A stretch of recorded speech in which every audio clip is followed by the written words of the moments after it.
Bem-vindos ao nosso videocast ABRH Rio de Janeiro, dedicado a um tema fundamental. Eu sou Magda Rusa, diretora, advogada e diretora executiva, e onde coordeno o grupo temático RH Legal.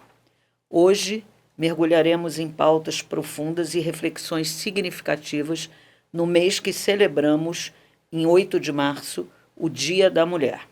Para a estreia do videocast ABRH Rio de Janeiro, recebemos nossas ilustres convidadas e profissionais que contribuem na construção de um mundo mais inclusivo, diverso e igualitário. Mulheres têm sido agentes de mudança ao longo da história, quebrando barreira e liderando movimentos por justiça social e diversidade. Mas ainda enfrentamos desafios significativos.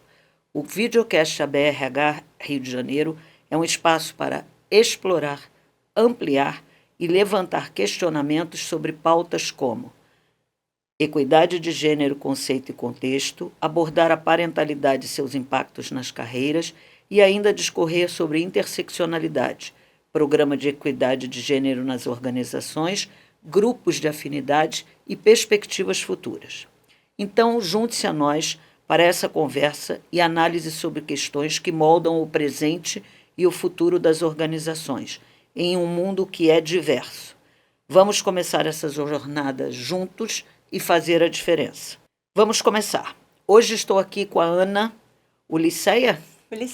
Ela é sócia da For All e se dedica à construção de culturas, ambientes diversos, seguros e inclusivos para todas as pessoas nas organizações, por meio de estratégias de reeducação e ampliação de consciência de pessoas adultas.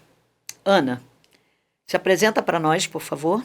Bom, eu sou a Ana Paula, a psicóloga, com mestrado em administração de empresas e me dedico há mais ou menos 4 anos a estudar e a praticar junto às organizações conceitos, né, e ações voltadas à inclusão de todas as pessoas. Transformar o nosso ambiente um ambiente mais seguro e mais inclusivo para todas as pessoas. Muito bom. Vamos começar com equidade de gênero. Conceitos e contextos. De que mulher, afinal, estamos falando nós? Nesse bate-papo, a Ana trará sua perspectiva quanto a conceitos relevantes, para que todas as pessoas possam compreender por que, em pleno século XXI, ainda precisamos falar e trabalhar rumo à equidade de gênero. Ana, vou te fazer a primeira pergunta. Nos diga por que ainda precisamos exatamente fazer e lutar pela equidade de gênero. É impressionante, né, doutora Magda? A gente está falando do século XXI, mas é muito oportuno que a gente esteja recebendo ontem, né, o primeiro relatório, e a senhora como jurista, falando sobre a questão de igualdade salarial, né? Todo mundo que a gente fala diz assim, não, as mulheres ganham mesmo, aqui na empresa não tem diferença. E aí, quando a gente vai ver, tem diferença sim, e ainda algumas diferenças agravadas, né, em função de outras dimensões que não somente gênero, né? Estamos falando de raça como um imperativo muito grande. Então, é importante que a gente entenda que há ainda muita confusão em relação à questão conceitual. As pessoas falam, não, claro, a gente está lutando por igualdade, por equidade, porque todas as pessoas são diferentes. Sim, todas as pessoas são diferentes, mas não porque temos sexo biológico diferente. Não é porque nós duas somos mulheres que temos as mesmas necessidades, que para estarmos no mercado de trabalho temos as mesmas necessidades. Então, a gente precisa pensar e entender de onde é que vem essa questão. Quando eu trago a questão, por exemplo, também de raça, né, eu começo a perceber que a questão gênero somente, né, como sexo biológico, não vai nos levar a resolver essa questão. Mas voltando a essa questão inicialmente como sexo biológico, né? Quando a gente entende que a gente olha uma sociedade e faz uma certa hierarquia em função do sexo, porque a mulher é entendida a partir de uma essência, isso nos coloca num lugar de menos privilégio. Tá? Então, é a partir daí que eu queria começar a discutir. Será que realmente a questão da gente ser homem ou mulher em função do nosso sexo nos diferencia, ou essa foi uma história que nos foi contada a partir de Aristóteles, que dizia que nós éramos mulheres com defeito ou menor, que a partir de Darwin, que nos dizia que a gente era também um ser menos evoluído, a partir da própria religião, né, que nos diz que a gente saiu, né, a religião cristã, que a gente saiu da costela de Adão quando a gente já sabe que sendo XX, nós não poderíamos ser oriundas do Y, isso. E sim ao contrário. Então, a nossa histologia nos mostra que, na realidade, o corpo é essencialmente feminino, tá? Como também a questão toda da divindade, né? Os reis diziam que eles eram advindos, né? O poder era advindo a partir da questão paterna. E a gente vê, por exemplo, com Cleópatra, que Cleópatra era uma faraó junto com seu irmão. Então, a gente começa a pensar que esta questão da mulher ser advinda, ser submissa, ter ficado nas cavernas, para poder garantir a sobrevivência da espécie, porque precisava ter muitos filhos, porque as crianças morriam, isso não existe mais. Então, a gente está analisando o mundo a partir de uma perspectiva histórica que já não se realiza mais. A gente efetivamente precisa ficar em casa cuidando das crianças para que haja procriação e o mundo continue? Não, né? Acho que isso está meio ultrapassado. Não sei, posso te fazer uma perguntinha? Claro. Você mencionou aqui a divulgação ontem do relatório da transparência em relação às mulheres, e você fez uma fala inicial e que vai a minha pergunta. No relatório, se compara não só as diferenças, vamos chamar assim, salariais, mas, sobretudo, na questão racial. Sim, que mulheres negras ganham menos do que mulheres brancas, homens negros ganham menos do que... Isso. Então, isso, historicamente, também é uma verdade, não? Sem dúvida, sem dúvida. Eu morei em África. E sempre me perguntam como é que era ser uma mulher em África. E eu sempre digo, eu sempre fui branca. Antes de qualquer coisa, eu era uma mulher branca. Tá? Nós abrimos uma filial em Joanesburgo, na África do Sul, onde eu fui apresentada a uma condição de não ser branca, e isso é muito interessante. Eu nunca sofri preconceito ou discriminação, que fique muito claro isso, né? Mas eu fui apresentada a possibilidade de perder o meu privilégio enquanto mulher branca, de ser entendida como uma mulher de cor. Tá? Então, isso foi um dos grandes starts de começar a pensar, epa, nós não somos iguais, e essa não é uma questão só de gênero, né?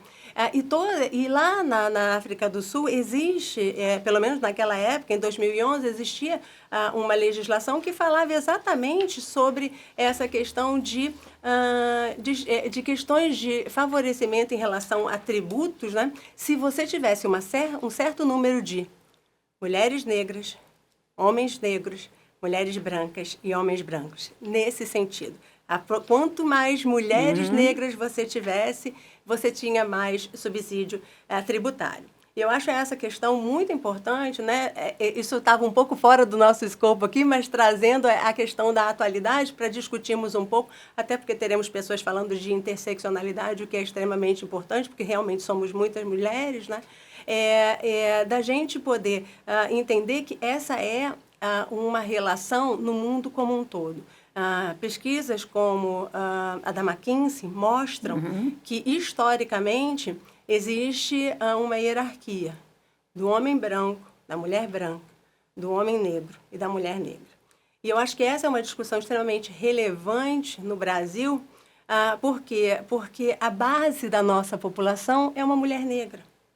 Então, né, quando a Angela Davis e outras historiadoras e feministas falam, se você não mexe, né, se você não dá vez e voz à mulher negra, você não mexe com a sociedade. Se você mexe com a base da sociedade, que é uma mulher negra, é muito importante que a gente fale sobre isso. Né? Então, a questão da interseccionalidade é muito importante. Quando a gente fala que somos muitas mulheres, É porque não existe uma única mulher, né? Eu, como mulher branca, cis, né, estou ali como o padrão, né? Mas e as outras mulheres? E as mulheres trans?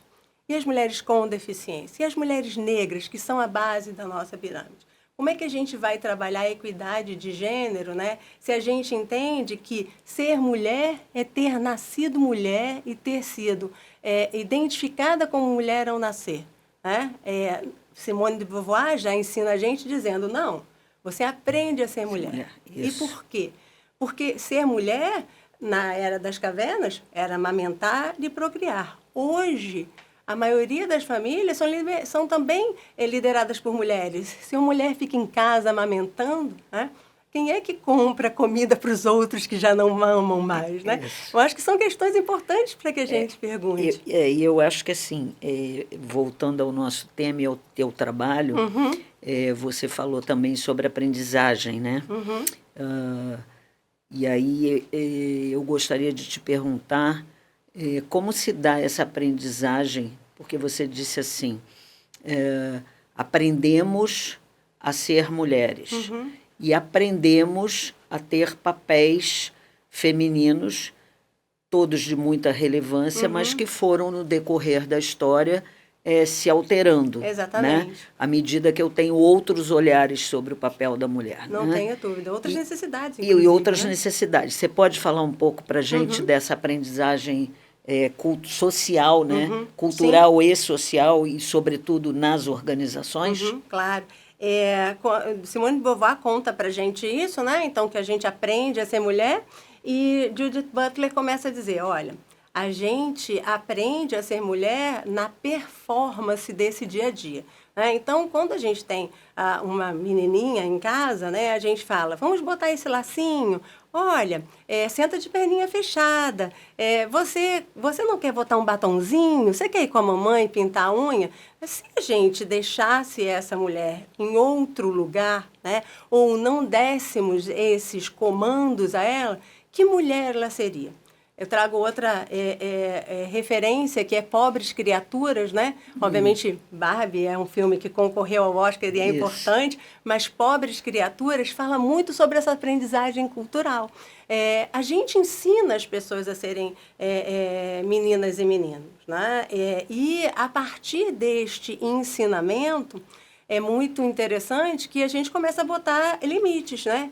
O que é o papel de menino, o que é o papel de menina. Então, quando você joga, por exemplo, no Google, profissões femininas, vai vir lá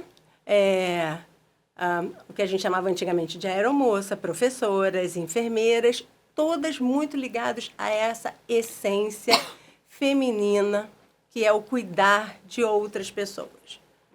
Aí eu falo de novo, cuidar de outras pessoas, pensando naquele olhar lá atrás de que eu preciso cuidar da humanidade para que ela prospere, né? Mas hoje nós temos incubadoras, nós temos mamadeiras, né? Nós temos outras possibilidades. Então, a gente vai começando a entender que o nosso lugar é o lugar do cuidado, né? É o lugar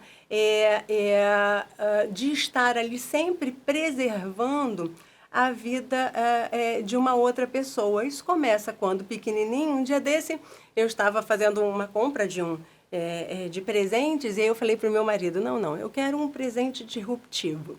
E aí o meu marido falou, você vai dar um presente disruptivo e aquela criança vai ser a única a não ganhar boneca? E aí eu fiquei pensando, ok. Né? Então eu falei...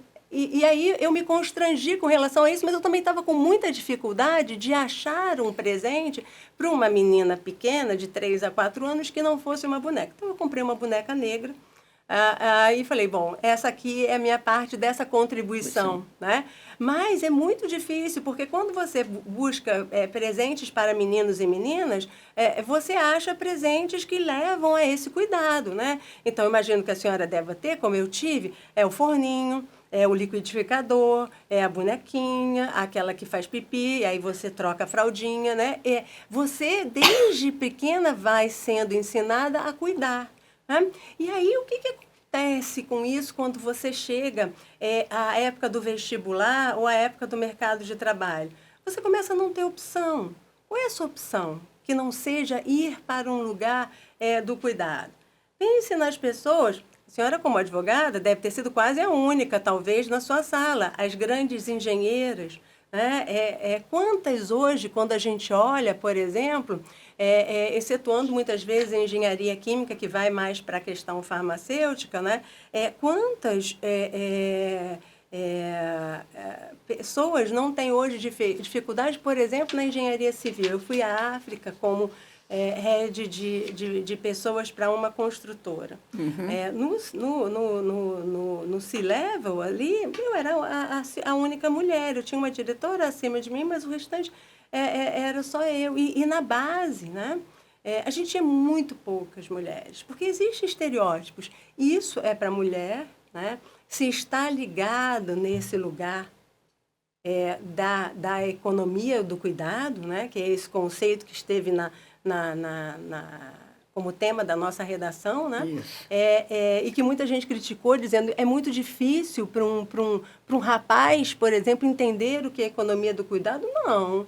Se ele é um jovem funcional, ele consegue entender. Eu acho que né? eu vou me permitir fazer um comentário. Eu não tive forninho, não. Eu tinha um pai disruptivo. Que beleza. E um pai e uma mãe disruptivos. Então, existiam coisas que era mais moldado, mas é como você diz, é meio fora da curva, Sim. né? Com a idade que tem.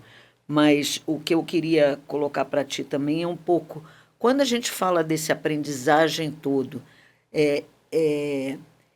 você ainda acha que tem muito preconceito em relação à possibilidade dos homens entenderem bem e participarem bem da economia do cuidado? Eu acho que sim. Eu acho que existem muita gente falando muito sobre isso, e eu tenho grandes parceiros homens que estão tratando da questão da economia do cuidado, de uma paternidade funcional. A gente hoje usa parentalidade, né? As empresas hoje, quando chegam para mim, falam, não, mas olha, a gente tem licença maternidade estendida, a gente tem salas de aleitamento, e eu falo, sim, mas e os homens? Qual é o convite que você está fazendo para esses homens, para que eles entrem também nessa economia do cuidado, entendendo que isso faz parte vamos dizer assim, do pacto que se fez, né? Eu não tenho filhos. Temos gatas em casa. E meu marido que quis ficar com as gatas, porque uma delas, inclusive, já tinha até dono. E aí eu digo para ele, então, nós resolvemos ter uma casa juntos, certo? Isso. Certo. Nós resolvemos ter gatos juntos, certo? Então, nós dividimos, né? Dividimos. Mas muitas vezes, doutora Magda, eu ainda me pego no meu estereótipo. Eu acho que esse é um papo que muitas vezes as mulheres não estão prontas para ter, de dizer o seguinte, cara, ele não vai fazer igual a mim e tá tudo bem, ele não sou eu, né? Ele vai fazer o possível. Então, assim, a gente também tem que, as mulheres também têm que abrir espaço para que os homens entrem nesta conversa. E isto é uma transformação cultural. Trazendo um pouco para dentro das nossas organizações, isto é uma transformação cultural. Quando nós estamos falando sobre equidade de gênero e inclusão da diversidade, a gente está falando de transformação cultural. É entender a organização como um todo sendo um agente de transformação social que olhe cada processo, cada fala, cada política e cada prática, se aquilo é acessível e inclusivo. Né? Agora, não tem como a gente quebrar estereótipo de gênero, papel social, se a gente não trouxer os homens para a conversa, porque eles estão no topo. A gente não começou falando de uma hierarquia? Isso. Então, assim, sem eles, nós não vamos fazer nada. Então, homens, isto é um convite. Quando a gente fala de lugar de privilégio, de que vocês estão há muito tempo como uma minoria demográfica num lugar de privilégio, né, em todos os lugares de poder, a gente não está culpando vocês, né? A gente está convidando vocês a entender isso e a estar ao nosso lado como aliados na equidade de gênero. Não se faz equidade de gênero unicamente em rede de apoio de mulheres. Rede de apoio é importante, sororidade é importante. É importante, mas sem os homens que hoje decidem se votam uma lei ou não, né? isso não vai acontecer. E eu vejo isso ainda com muito receio, né? Sempre que eu estou com o CEO, né, vem o receio. Antes de qualquer coisa, vem o receio de eu não sei sobre isso, eu não sei falar sobre isso, eu não sei como agir, né? Os que conseguem verbalizar isso estão pedindo ajuda, né? E a gente não pode dizer, como é que você não sabe? Tem o Google aí. Não é isso. Eu preciso chamar para a conversa e falar, tudo bem, é novo para você também, porque eu também me pego tendo comportamentos machistas.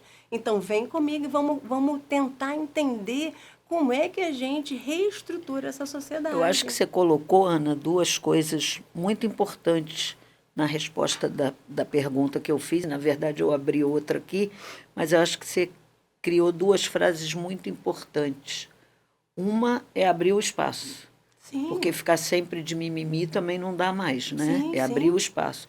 E dois, fazer o possível. Sim. Porque nós podemos também estar duas mulheres num lugar ou num ambiente corporativo e vamos cada uma fazer o que é possível ser feito. Exato. E vamos fazer diferente. Exato. Então, eu posso perguntar, aliás, para ti, se você acha que, assim, mais para frente um pouco, com novas legislações, novas exigências, a gente estaria caminhando para uma complementaridade de funções no mercado de trabalho, equilibrando homens e mulheres. Sim. E não... Sim, sim. Quando a gente fala do poder da diversidade, né? E aí quando hoje a gente fala de equidade de gênero, de trazer mais mulheres, não só no conceito de representação, que tem a ver com proporcionalidade, mas também no conceito de representatividade, que tem a ver com lugares de poder, né?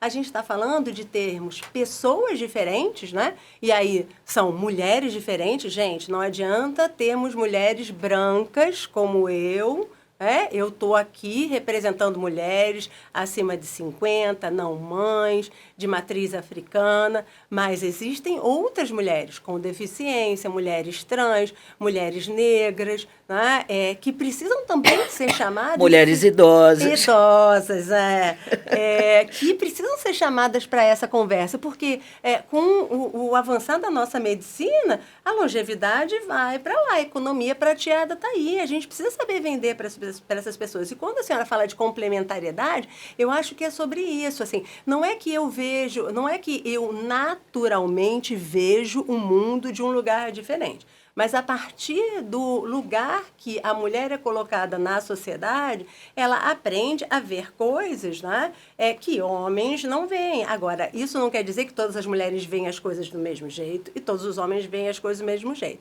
A grande questão é complementaridade. Se eu tenho uma mulher mais velha, uma mulher mais nova, uma mulher branca, uma mulher com deficiência, um homem nas mesmas características, e todo mundo olhando esta caneca, eu vou ver a possibilidade de ser um porta-lápis, porque eu não uso caneca porque eu não tomo café, mas eu uso como porta-lápis, e outras pessoas vão ver outras possibilidades. Eu uso como vaso de planta, tem gente que vai usar para tomar água, tem gente que vai usar para tomar café. É essa complementariedade. O que não podemos dizer é que vamos ter, então, um quadro que é complementar. Isso quer dizer o seguinte, as mulheres no RH, que lhe é permitido, e os homens na área de produção, que é o lugar delas. Não, homens e mulheres podem estar em qualquer lugar, mas hoje é muito mais fácil um homem penetrar em RH, estar ali, que normalmente era um lugar dado às mulheres, porque naturalmente eu sei cuidar de pessoas, doutora Magda, eu não precisei fazer psicologia nem mestrado, porque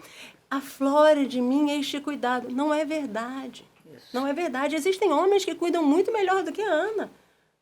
E tem muita gente que vai ser uma engenheira de produção, uma engenheira civil, muito melhor do que um homem, vai ver de uma outra forma. Então, qual é o ideal? É que no RH e também na engenharia civil, que eu estou dando como exemplo, tenham homens, mulheres, mas que sejam vários homens e várias mulheres, né? Todas essas características fazem com que alguns papéis sociais sejam permitidos, sejam outorgados. Então, essa minha vivência vai criando trilhas neuronais. Quando eu olho para cá, eu vejo porta-lápis e vasinho de cactos, que é o que eu faço na minha vida, enquanto Certo. outras pessoas falam, mas como é que você planta cacto se não tem furinho? Tem como plantar, é só você molhar com seringuinha. Então, eu aprendi isso. Né? Então, quando eu digo isso para a senhora, que a senhora não sabia, é uma troca de experiência. Então, é sobre isso. E, na verdade, eu poderia dizer também, né? É só botar um pratinho menor e botar o vasinho em cima, em vez da seringuinha, não é? Exatamente. Eu acho que é essa complementariedade de olhares sobre o mesmo objeto ou sobre o mesmo fato social quando a gente está falando em mercado de trabalho. Porque dá mais inovação, dá mais criatividade, tem mais gente olhando. Ontem, eu estava com o nosso parceiro, que trabalha com a questão racial, e ele me mandou o vídeo do Vini Júnior, que eu já tinha visto, que já tinha salvo, porque eu achei aquilo perfeito para usar em treinamento, para falar sobre gestão de performance, né? Como é que eu jogo bem se eu chego lá e não tenho todas as minhas condições e tem gente me chamando de macaco? E aí ele me mandou uma outra posição, que era um repórter negro falando sobre a solidão do Vinícius, que não tinha ninguém da CBF sentado, que não tinha uma pessoa aliada, uma pessoa branca ali, né? E aí eu falei, o nome dele é Glauco Figueiredo. Beijo, Glauco. Obrigada por ter me trazido essa outra posição. Eu nunca teria essa posição porque não vivo na minha pele a dor do racismo. Né? Me aproximo, leio. Né? E é esse convite que a gente faz aos homens. Se aproximem, leiam, conversem com eles. Muitas vezes a gente está falando sobre equidade de gênero e alguém, ou um homem normalmente, né? Nem todos os homens, mas sempre um homem, infelizmente, fala, mas eu não vejo machismo aqui na empresa. Os colegas acabaram de falar que são super interrompidas. E ele diz, mas eu não vejo machismo aqui na empresa. E a gente fala, e a gente respeita, a gente acolhe. Não é diversidade? É inclusão de todas as perspectivas. Eu acolho e falo, mas deixa eu te falar uma coisa, qual é a minha sugestão? Não é o fórum, a gente vai discutir isso aqui. Qual é a minha sugestão?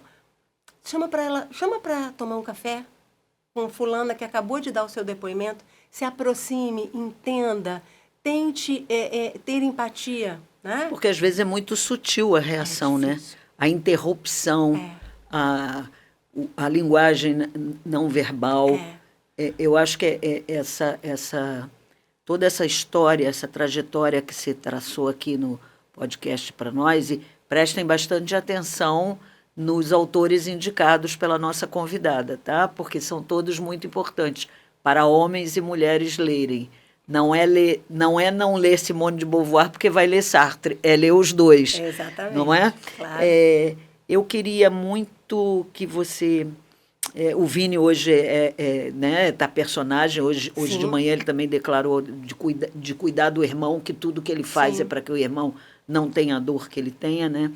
Eu acho que quando você explicita tão bem que você pode não sentir a dor, mas você pode ter a empatia, que você pode não sentir a dor, mas você pode ter a indignação. É isso. Eu acho, não sei se eu colori com cores muito fortes a indignação, mas eu acho que nós da BRH, que estamos muito cuidando disso, né, desses temas todos que foram trazidos por você e que vão fazer parte desse podcast, desse videocast, eu acho que a gente...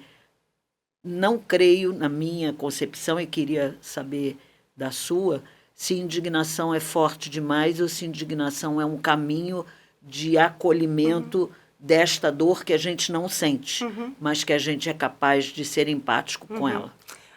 Eu acho que as pessoas começam de diversos caminhos, né? O que eu vejo é que precisa tocar, né? E tudo que eu digo aqui, gente, assim, eu não nasci sabendo, eu não sei tudo, eu erro todos os dias, né? Mas eu precisei me letrar, doutora Magda, né? Eu fui uma filha que fui esperada como um menino. Quando meu irmão nasceu, meu marido, meu pai queria, ó o complexo de Édipo, queria que fosse uma menina. Eu fui a primeira filha, a primeira sobrinha, a primeira neta, e só tinha primos de segundo grau. Então, eu fui muito criada nesse lugar dessa masculinidade de que tudo era possível. E eu só comecei a perceber que nem tudo era possível quando eu fui ser head América Latina de uma cadeia de hotéis e o meu chefe falou assim, não, você não tem o carro porque você não pediu. Eu falei, mas peraí, os meus colegas homens têm carro. Eu não pedi porque eu tenho o meu, mas isso não quer dizer que você não possa me dar um. Ah, mas você não pediu? Eu falei, mas isso é benefício da função. Isso não é benefício da Ana. Isso. E aí eu comecei a pensar, né? Aí comecei a falar, opa, isso aqui não tá legal. Né? E fui à África, né? Tive toda essa vivência que realmente mudou minha vida, voltei. E aí comecei a me letrar. Então, tudo que eu falo aqui, óbvio que vem da análise da minha vida, mas a partir dos livros, né? Esse livro, inclusive, que eu sou coautora, que falo sobre equidade de gênero. Então, todo mundo pode ser uma pessoa aliada. Né? Você pode estar no topo do seu privilégio, mas se você, como a minha sócia Silvia Terra, beijo, Silvia, fala, abre o vidro do carro.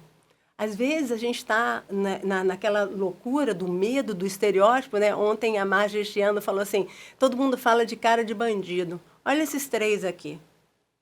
Isso aqui é o estereótipo de bandido que está na sua cabeça. Então, assim, a gente precisa se indignar, olhar, se aproximar, ter empatia, ler, né? Entender essa coisa da dor do Vini, entender a coisa das mães que perdem seus filhos, da mãe que não consegue levar a comida para casa, entender por que a gente está com essa pesquisa dizendo que as mães negras, as mulheres negras ganham menos. Por quê?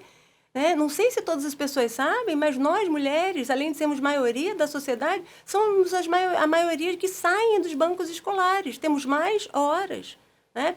E uma coisa importante para dizer, doutora Magda, isso não é bom só para homens, isso é bom para mulheres, isso é bom para os homens. Se eu quebro essa questão de que o homem precisa ser o provedor, ele pode parar de sair do estudo para ir trabalhar. Ele pode se dar o direito. Não, mas peraí, eu vou casar com uma mulher que vai trabalhar junto comigo, então eu vou estudar mais, porque eu quero ganhar mais e nós vamos juntos caminhando. Ele não precisa sair, largar para ir trabalhar. E ter ajustes e compromissos familiares, Sim. Quebrando o paradigma, Sim. Como aconteceu muito na pandemia, Sim, né? Com certeza. Quebrando os paradigmas e estando preservada vamos dizer assim, não mitigando o papel de cuidar de uma casa Sim. ou de filhos enquanto a mulher está indo trabalhar. Que, na verdade, nesse mundo globalizado hoje, você também vê as pessoas indo, maridos acompanhando mulheres que, por um acaso, estão, neste momento, mais bem-sucedidas do ponto de vista do sustento familiar. Né? Sim. Deixa eu só fazer referência aqui ao seu livro. Por favor, que eu vou entregar um para a senhora. Muito obrigada. É bom, viu? Eu já estava bem com o olho ali. Gente, o livro que a Ana tem um artigo se chama Diversidade e Inclusão e Suas Dimensões, volume 2, coordenado pelo Luciano Amato e prefácio de Mafuane Odara, que foi nossa convidada do Congresso do ano passado, né? Sim, exatamente. Então, anotem esse livro também para, além dos que foram já mencionados. Ana, muito obrigada pela sua presença e participação. Obrigada por ter feito uma linha temporal usando os pensadores e a história. E bem-vinda a nosso grupo de mulheres, quaisquer que sejam elas, porque elas vão aonde elas quiserem. Com certeza. Obrigada, doutora Magda. Obrigada, ABRH, pela oportunidade. Vem com a gente. É importante, a gente traz esse convite para vocês.